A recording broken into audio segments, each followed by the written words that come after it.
अस्सलाम वालेकुम। मेरा नाम मोहम्मद शेब है और आप देख रहे हैं शेबी बिटकॉइन यूट्यूब चैनल। आज के दिन मेरा टॉपिक क्रिप्टो मार्केट की अपडेट देना है, बिटकॉइन और इथेरियम का एनालिसिस करना है और उसके अलावा जो है रैंडम मार्केट की न्यूज़ और अपडेट को डिस्कस करूंगा। साथ में ईटीएफ के बारे में बात करेंगे, बिटकॉइन के लिक्विडेशन मैप के बारे में, बिटकॉइन के हीट मैप के बारे में डिस्कस करेंगे कि मार्केट नेक्स्ट कहाँ पर मूव कर सकती है।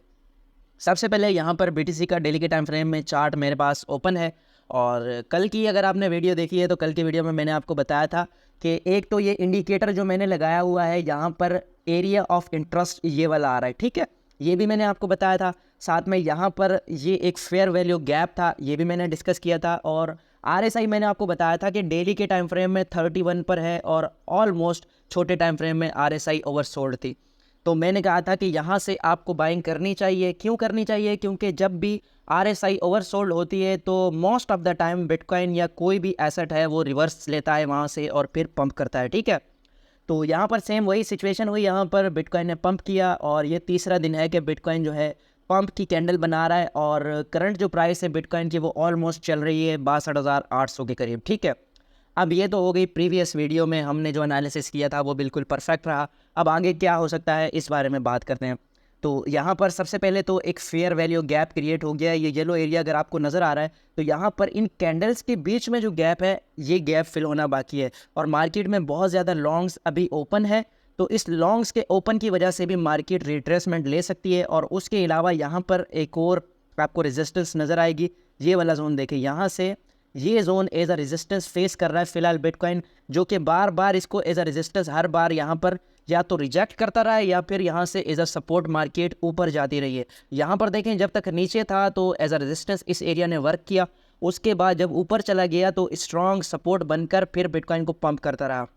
फिर यहाँ पर देखें एक बार फेक आउट हुआ था लेकिन अगेन इसी जगह को रिटेस्ट करके दोबारा से बिटकॉइन ऊपर गया है। फिर यहाँ पर भी जब बीटीसी आया है तो स्ट्रांगली सपोर्ट बनती रही 3 से 4 बार 5 बार, फिर इसने ब्रेक डाउन किया, फिर दोबारा रिक्लेम करके ऊपर की तरफ गया। फिर दोबारा जब इस एरिया में आया तो दोबारा इसे रिजेक्शन फेस करनी पड़ी और फिर जो है ये डंप कर गया। तो अब अगेन वही सिचुएशन है हमारे पास। अगर बीटीसी को ऊपर जाना है तो फिर इस एरिया का ब्रेक करना बहुत ज़रूरी है, 63,500 से 64,000 का।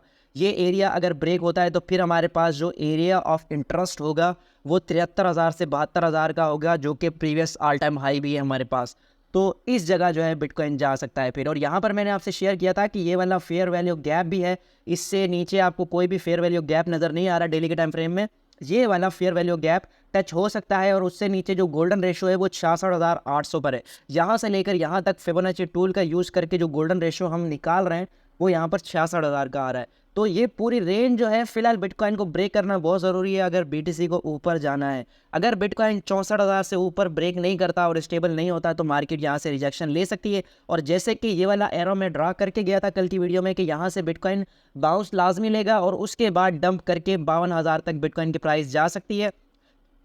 तो अगर ब्रेकआउट नहीं होता तो फिर ये वाला सिनेरियो प्ले आउट हो सकता है और फिर हमारे पास बिटकॉइन की प्राइस 52,000 तक जा सकती है। और 52,000 एक ऐसी प्राइस है कि यहाँ पर बहुत सारे बड़े ऑर्डर्स लगे हुए हैं, बहुत सारी लिक्विडेशन है और इस जगह पर जो है मोस्ट इंपॉर्टेंट एरिया है, बिटकॉइन यहाँ से बाउंस कर सकता है। और कुछ जो एक्सपर्ट्स हैं उनका ओपिनियन ये है कि बिटकॉइन 45,000 47,000 तक भी जा सकता है, लेकिन ये वर्स्ट केस सिनेरियो है। एग्जैक्ट बॉटम या टॉप तो कोई भी जो है कंसीडर नहीं कर सकता। सब लोग जो है अपना एनालिसिस पेश करते हैं और फिर उसके हिसाब से मार्केट पंप करती है। तो फिलहाल बिटकॉइन रेजिस्टेंस पर है। यहाँ पर जो है अगर मैंने आपको बताया था कि अगर आप लॉन्ग की पोजीशन में हैं, लिक्विडेशन का खतरा है, आपने स्पॉट में कहीं ऊपर बाय कर लिया था, तो ये वाला जो है आपका एग्जिट पॉइंट होगा। यहाँ पर आपने अपनी मैक्सिमम पोजीशंस जो हैं वो क्लोज करनी है या फिर उनको मैनेज करना है इस तरह से कि आप लिक्विडेट ना हो। यहाँ से बिटकॉइन एक बड़ी रिजेक्शन ले सकता है और 52,000 पर भी जा सकता है अगर ब्रेकआउट नहीं होता तो, ठीक है। ये बिटकॉइन का एनालिसिस था। उसके अलावा लिक्विडेशन की बात करें तो यहाँ पर सारी के सारी बिटकॉइन लिक्विडेशन ले चुका है और अब जो ऊपर 64,000 के पास है वो $20 मिलियन की लिक्विडेशन है। और डाउन साइड पर देखें तो यहाँ लॉन्ग्स की पोजीशंस बहुत ज़्यादा ओपन हो चुकी हैं। तो यहाँ पर 61,000 के करीब $60 मिलियन की लिक्विडेशन मौजूद है। तो यहाँ पर जो है बिटकॉइन का आना थोड़ा सा पॉसिबल रह सकता है, क्योंकि यहाँ पर अगर देखें तो फेयर वैल्यू गैप भी इस जगह मौजूद है। तो बिटकॉइन रीटेस्ट कर सकता है इस एरिया को अगेन। और ये जो जोन है यहाँ पर मैं आपको मार्क करके बताऊँ, यहाँ पर ये वाला जोन ये भी एक स्ट्रॉन्ग सपोर्ट रहा है एक टाइम में। तो यहाँ पर बिटकॉइन ऊपर जाने से पहले एक रीटेस्ट ले सकता है। जैसे यहाँ पर यूँ रिटेस्ट ले और उसके बाद ब्रेकआउट करे। तो इस चीज़ का भी आपने ध्यान रखना है। यहाँ पर ये वाली सपोर्ट ब्रेक नहीं होनी चाहिए इस रिटेस्ट पे। अगर ये ब्रेक हो जाती है तो फिर हमारा एरिया वही 52,000 का रहेगा, ठीक है।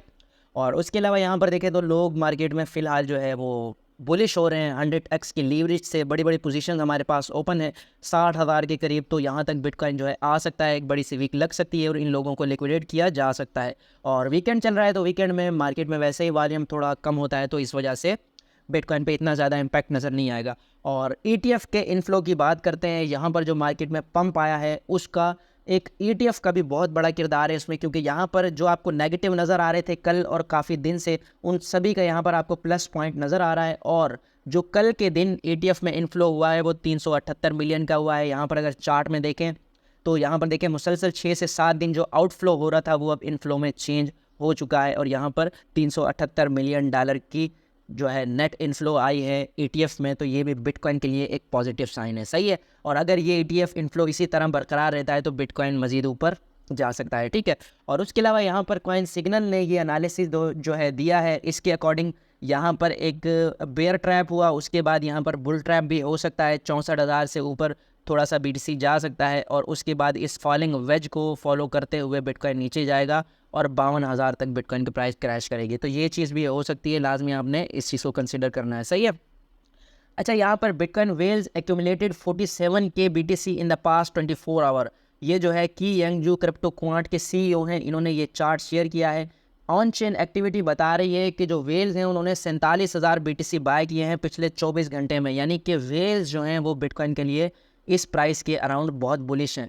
अच्छा, यहाँ पर मिस्ट्री ऑफ क्रिप्टो ने ये चार्ट शेयर किया है। इसमें कहा है कि यहाँ पर जो है ये ट्रैप किया गया है, लॉन्ग्स को और डेविएशन हुई है। उसके बाद बिटकॉइन ने अपनी उसी रेंज को रिक्लेम कर लिया है और अब इसने कहा है कि रीटेस्ट यहाँ पर होगा।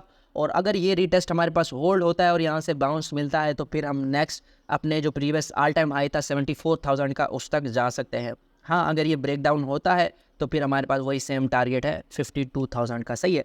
अच्छा, स्वी टोकन की जो है अनलॉक होने वाली है। 1 बिलियन डॉलर की वर्थ के स्वी टोकन अनलॉक होने वाले हैं आज के दिन। और इसमें जो है आपको अगर ये मिलता है 0.8 0.9 के करीब तो इसने कहा है कि ये जो है अमेजिंग अपॉर्चुनिटी है, लॉन्ग टर्म के लिए ये आपकी एक अच्छी इन्वेस्टमेंट साबित हो सकती है, ठीक है। ये क्रिप्टो बुलेट के अकॉर्डिंग ये एनालिसिस है। और लास्ट में यहाँ पर जो है माइकल सेलर ने एक बयान दिया है जिसमें इसने कहा है कि Ethereum, BNB, Solana, Ripple, Cardano will be deemed a securities this summer and will never be accepted by Wall Street. Michael Saylor यानी इसने कहा है कि इथेरियम, BNB, सोलाना या रिपल या फिर कार्डानो का जो ETF है वो एक्सेप्ट नहीं होगा, स्पॉट ETM जैसे कि बिटकॉइन का हुआ है, और वॉल स्ट्रीट कभी भी इसको एक्सेप्ट नहीं करेगा। तो ये तो आने वाला वक्त बताएगा कि क्या होगा, लेकिन यहाँ पर मैं आपसे माइकल सेलर का ओपिनियन शेयर कर रहा हूँ और इस ओपिनियन की वजह से इनकी प्राइस मूवमेंट पे भी थोड़ा बहुत जो है फ़र्क पड़ सकता है। तो ये आज की वीडियो थी। उम्मीद है कि आज की वीडियो भी आपके लिए इन्फॉर्मेटिव रही होगी।